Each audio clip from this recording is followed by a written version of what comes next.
Let me just give you an overview of the government's effort vis-a-vis the problem of COVID. As I have stated time and again, repeatedly, that the only salvation available to humankind at this time of our life is if you are stricken with a virus, the answer is always vaccine.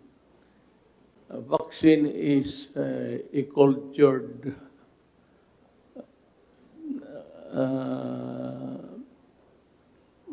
combination of your body and a weak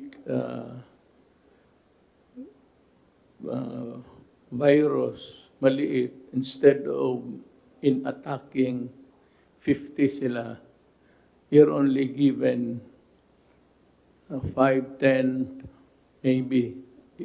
I'm not a medical person. Pero it will alert your body system, ang iyong defense mechanism, immune, atakihin niya yan, makilala niya. So, pag makilala niya, ang katawan natin mag-produce over time ng anti-viral COVID. Yun ang ibig sabihin sa ating katawan lang rin manggaling ang answer. Actually, it is of no cost to anybody. But for a reason that it's a science and it has to be developed, there's a great expense involved. I would like to thank Russia, President Putin, and China, President Xi Jinping, for offering to provide us with the vaccine as soon as it is possible for distribution to the public. I cannot overemphasize my debt of gratitude. But remember that this is not for free. For after all, they did not develop the vaccine without great expense, and also the human effort involved. Bibilihin natin yan.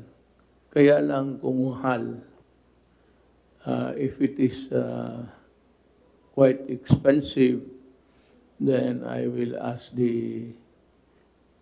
my friend President Putin and President Xi Jinping to give us a credit, parang utang, a credit line, but we will pay not in one payment, but by installments. Basta, ang sinasabi ko, magbayad tayo. Hindi ito libre.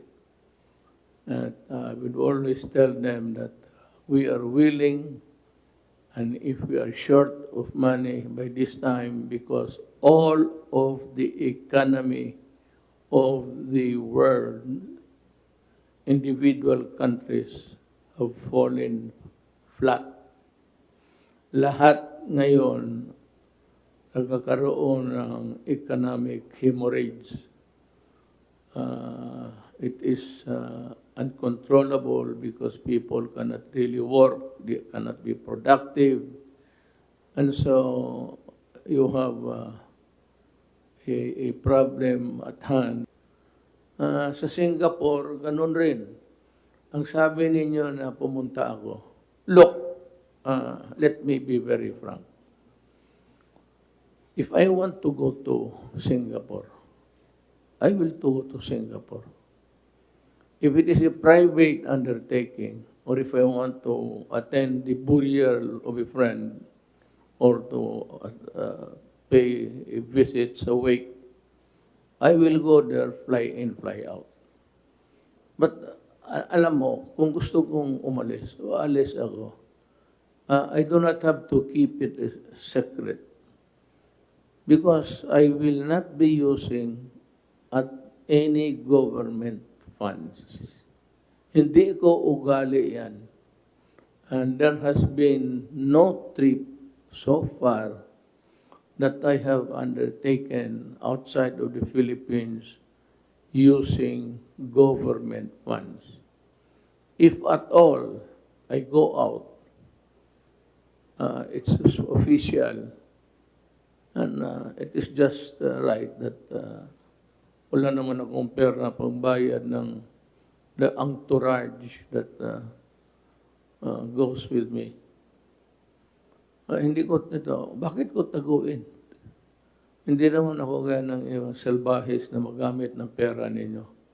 At bakit isekreto ko? I am under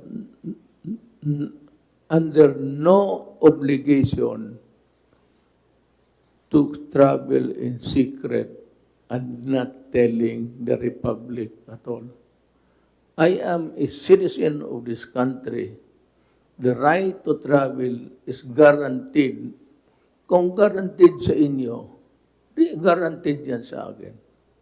And I do not have to hide it. I said, I would not be stupid to use government funds.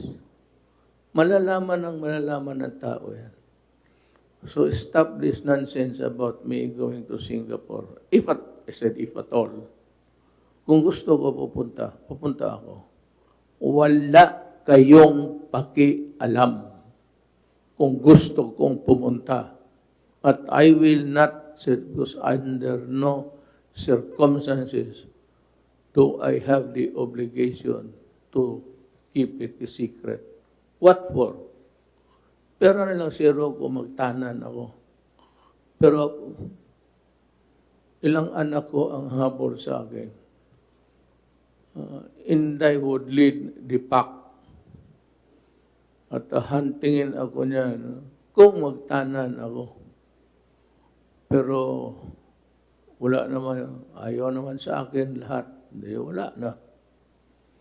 Pero in the future, yung mga haka-haka, noon pa yan, bago pa akong presidente. I enjoy what you citizens of this republic enjoy. You have the right to travel with more reason. Ako, kahit matagal na ako walang bakasyon. If I went somewhere else, well, or if I choose to go to Europe, pupunta ako. Sabi mo, then I would have to go on a leave of absence or maintain the control of government by electronic. Usually, you leave the realm to the deputy or to the vice. Deputy Prime Minister or Vice President. But that I am not inclined to do that. Pero kung gusto ko, aalis ako. Let me repeat it. I have no obligation to keep it a secret. For what? About the only thing, maybe, is if I use your public money. I will never do that. Hindi ako stupido. Sana naman maunawa ninyo, abogado ako. That is anti-graft. Pure and simple. Magkikita naman yan sa mga voucher kung gagamitin mo pera ng gobyerno. But if it is a private undertaking, I said, a private trip, you can go ahead. Just leave somebody to take care. It's either usually Bing Bong or Guevara. Or if not, if things are not quite good, then I leave it in the hands of the military. Probably it would be the Secretary of Defense. Kung medyo topsy-turvy ang bayan, and I have to leave. But otherwise, ang isang leader would always stay where the crisis is.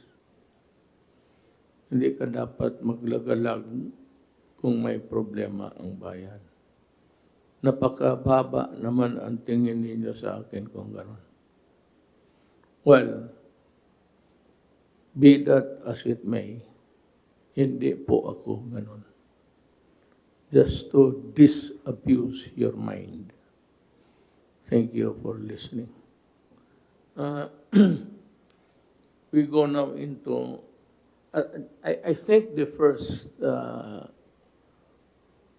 things that we should do is to call on, because you have been the spokesman all along and making the announcement. I'm referring to Secretary Roque.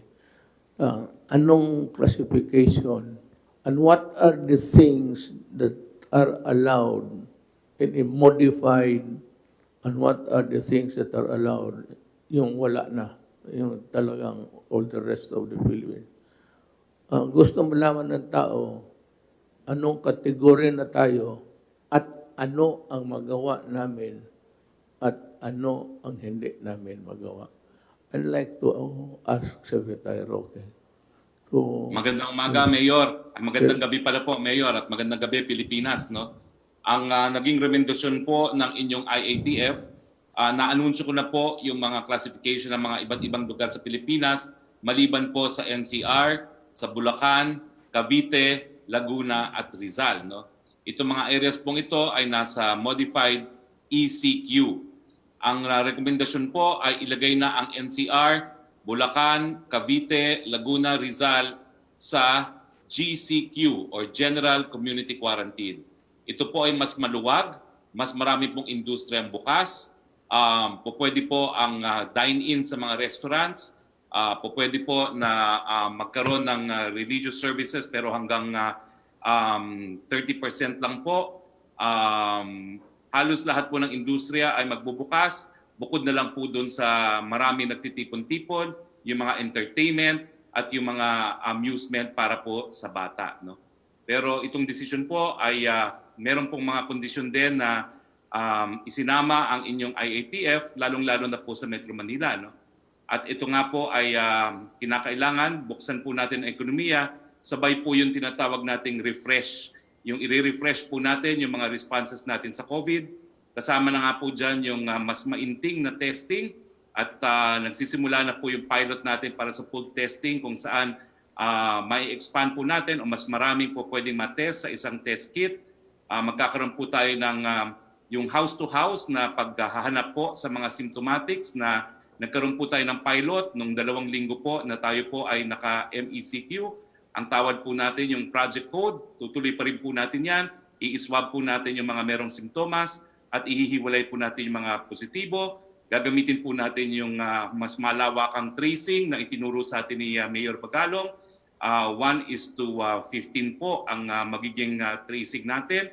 At syempre po, gumagawa po tayo ng mas marami pang mga facilities para mas marami po yung mga hospital natin at kakayahan ng gamutin na magkakasakit ng COVID. Kinagagala ko pong sabihin sa inyo, Mayor, na ngayon po nag-inaugurate tayo ng 250 exclusive COVID beds dyan po sa East Avenue Medical Center. No? At dahil po rito, naibsan po yung tinatawag nating critical care capacity. No? Dahil mas marami na po tayong kama ngayon.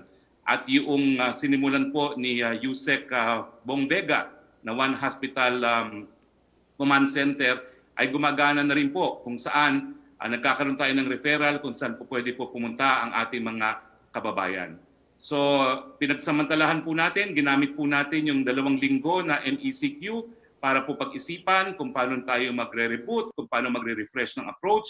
At ito nga po ang gagawin natin habang nagbubukas tayo ng ekonomiya, mas mainting na mga pamamaraan para mapalakas po ang testing, tracing, isolation, and treatment. At syempre po, ang palaging pagpapaalala sa lahat, kinakailangan pagsuot ng maskara, kinakailangan po social distancing, kinakailangan po ang paghuhugas ng kamay, at face shields kung papasok po sa trabaho at sasakay sa pampublikong mga sasakyan. Maraming salamat, Mr. Mayor. So, napalawak, ulitin ko lang ha, baka hindi, ang General Community Quarantine, NCR, Bulacan, Cavite, Laguna, Rizal, Nueva Ecija, Batangas, Quezon, Iloilo City, Cebu City, Lapu-Lapu City, Mandawi City, Talisay City, and the municipalities of Mengalilia, Consolacion. For the rest of the Philippines, modified general community quarantine. So, it just said, just be careful, follow the safeguards. Itong nakalimutan ko, we want to ensure the safety of our people, you know. However, some sectors in our economy, especially the MSMEs, are barely surviving. Yung maliliit na negosyo lang, katamtaman. So, katamtaman, ibig sabihin, I don't know if it's the right word, na pabalik lang sa negosyo, may konting pera, barely surviving. Ika nga, parang kakalabas lang sa tubig hanggang ilong. Let me clarify. Ang RT-PCR, repeat, RT-PCR, or antibody-based tests is not recommended or required for asymptomatic employees returning to work. Hindi kailangan. However, merong caveat. May warning. However, the following priority workers in the sectors may undergo. Pero akin, na lang. Ang hospital pati sa tourism sectors. Isa yan. Manufacturing companies and public service providers in economic zones located within special concern areas and those of highest COVID-19 cases. Dalawa ito, hindi nila hinati. Ang una, yung service providers ng mga special, Clark, Subic, and special place where the workers are exposed to COVID-19, they are required because also of the product, the integrity of the product is assured that it is COVID-free or at least sanitized, nalinis, nahugasan. Pangatlo is the frontline and economic priority workers in high priority sectors in public and private. Hindi ko maintindihan itong high priority kung sino tayo. Ako, unahin muna natin yung tao. Mawala tayo, nandiyan pa ang Pilipinas. Pero mawala ang tao, wala na ang Pilipinas. So, unahin natin yung tao. Have high interaction with exposure in public. Ito yung those who live or work in special concern areas. It could be private or public establishment or area. But the employers, yung mga amo, are highly encouraged to send their employees for testing at no cost to the employees. Now, before I end, kayong mga Pilipino, every day, you see drug cases either busted, arrested, killed, at running into millions ang amount. Makita ninyo sa inyong television. Napakatorpe naman itong human rights pag hindi kayo ano ninyo, magbagbilan lang ng patay?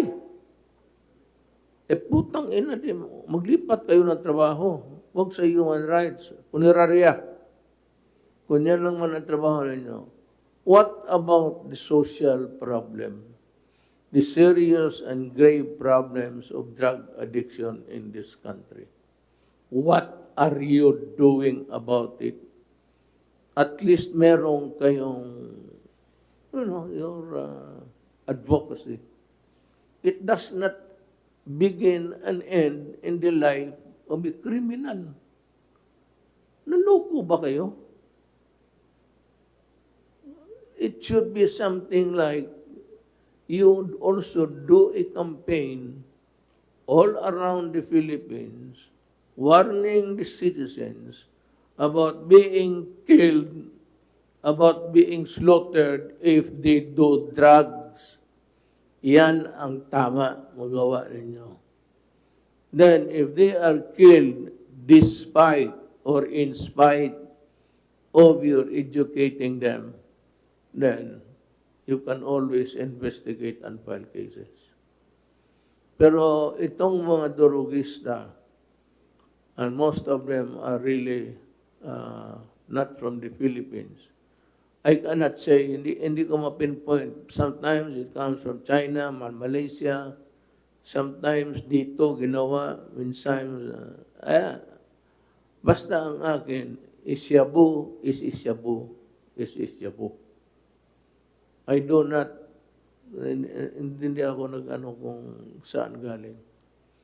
It's a crime in Malaysia, lalo na sa China, it's a death penalty. Malaysia is a death penalty.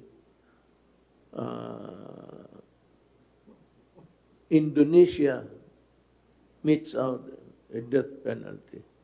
Tayo lang ang Pilipinas maarte. Kung ano lang talaga, come to think of it, if it's really effective, if prayers do, if the shouting inside the church, the pulpit, everywhere, kung nakakatulong, bakit po hanggang ngayon nagbabaha na droga? At ano ang gawain natin doon sa namatay? Yung mga bata na tinusok ng kahoy galing puwit hanggang bunganga. Yan ang mas gusto ninyo yan kaysa itong mga animal na to. Na sabi mo, pinapatay ko. Sinabi ko, if you destroy my country, I will kill you. I never said, if you destroy my country, I will order the military or the police to kill you. You must be, don't impose a lie. Sabi ko, I will kill you if you destroy my country. And I will really do it. Malas mo lang kumatimingan. Kung nandyan ako, sabihin ko sa mga police, umalis kayo dyan. Hayaan mo ako dito sa putang inan to. I will do it. Have I done it? How many times? Secret. Bakit ko sabihin sa inyo yan? So I'm just warning that drug really destroys the spirit of a nation. Kasi ang biktima ninyo gunggong na eh. Wala na talagang pag-asa, of no use to society anymore. and you destroy the dreams of parents na makita nila anak nila nakatapos that someday mag-asawa, mag-anak, that they can see their grandchildren. You destroyed that dream. So ako, I mean to keep that dream true. Kaya kayong bantay kayo. Mamili kayo. China Sea, Manila Bay, tapos atake nga, ang sabi ko raw, Duterte, sabi pa kong Manila Bay at China Sea. Putang ina ninyo, kaya ano ginawa ninyo? Anong ginawa ninyo para sa bayan ninyo? Protecting criminal? Paying homage to the Caucasians of Europe? Itong mga puti na ito, magkano bang dollar na tinatanggap ninyo? Minyo sabihin, mas Pilipino pa kayo when you enjoy prosecuting people who are doing the jobs. Ako ang takutin ninyo. Fuck you.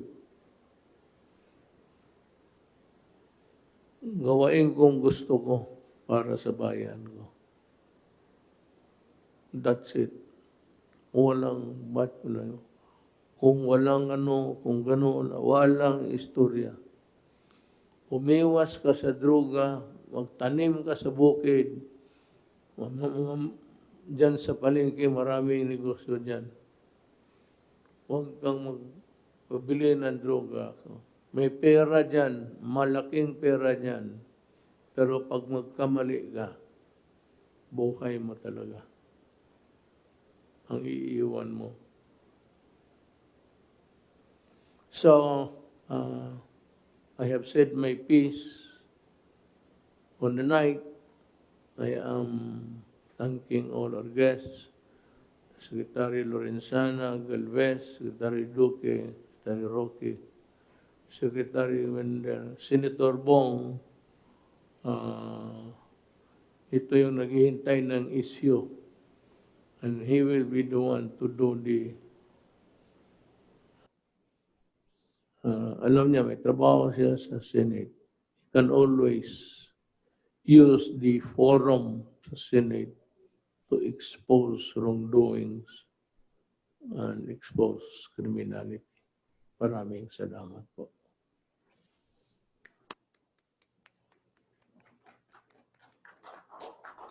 Pakpak na rin ako.